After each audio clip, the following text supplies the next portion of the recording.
I once met a calm, thoughtful man who taught me a lesson I have never forgotten. He said kindly, "Anyone who understands the chemistry of anger can control it." I asked, curious, "What do you mean by the chemistry of anger?" He smiled and began quietly, "Inside every human being there are dozens of chemicals that shape our emotions, tiny alchemies that decide our moods and over time form our personality. Each strong emotion, anger, fear, disgust, surprise, joy, sadness, has a life. Its natural lifespan is 12 minutes. 12 minutes, I repeated, surprised. Yes, he answered. Anger, for instance, is triggered by biochemical reactions. Maybe your blood sugar is low because you missed breakfast, or you ate too much salt, or you didn't sleep.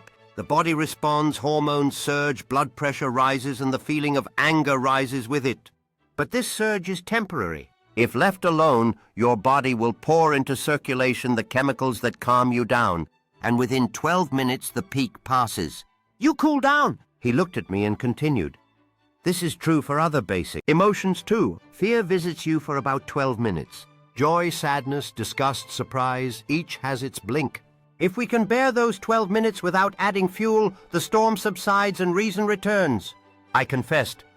But I see people who stay angry all day, or who live in sadness and fear for weeks. He nodded as if expecting this. Think of emotions as fire. A spark appears, 12 minutes of flame. Many people, however, keep pouring oil and dry wood onto it, replaying insults, nursing grievances, repeating fearful scenarios. What should have been a brief flare becomes a bonfire that lasts days, then weeks, then becomes a mood, a new permanent face.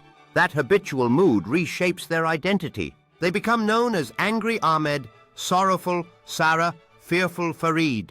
That is terrifying, I said. How do you stop it? He smiled gently. First, silence. When the rush comes, keep your mouth shut. Do not add words that pour oil on the ember. Second, delay. If you can hold still for 12 minutes, really hold still, the chemistry does its work. You do not have to fight the feeling. Wait it out. He described his own practice. Once a furious man stormed in demanding a file. He accused me of lying and insulted my family. My blood boiled, but I knew it would pass. I performed ablution, sat in prayer, and in those 20 minutes the anger evaporated. Had I retaliated, there would have been a quarrel, reputations ruined and a day wasted. Instead, the man calmed and the work continued. Silence and a deliberate action, prayer, walking, washing, are powerful. He gave a list of tools. Keep your mouth closed and refuse to escalate.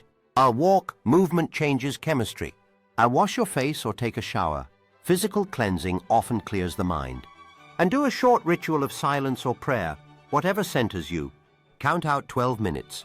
Breathe slowly and do nothing but watch the feeling. And call a loved one and speak gently or clean your space and turn attention outward. Love and desire are emotions too, he added. They last 12 minutes if unfed. We feed them with fantasies and obsession and end up ruined. If we can simply let these surges pass, if we don't throw wood on the fire, we spare ourselves terrible mistakes. Finally, the wise man smiled gently and said, "When you can't pray, walk or even speak, choose silence. Silence is stronger than any storm. Even the wildest wave cannot rise against a calm heart." He paused and added softly, "Every emotion lasts only 12 minutes. If you can stay calm through those minutes, you save yourself from a lifetime of regret." That day, I learned a simple rule for peace. When strong emotions come close, your lips breathe deeply and wait. 12 minutes later, the world will look different.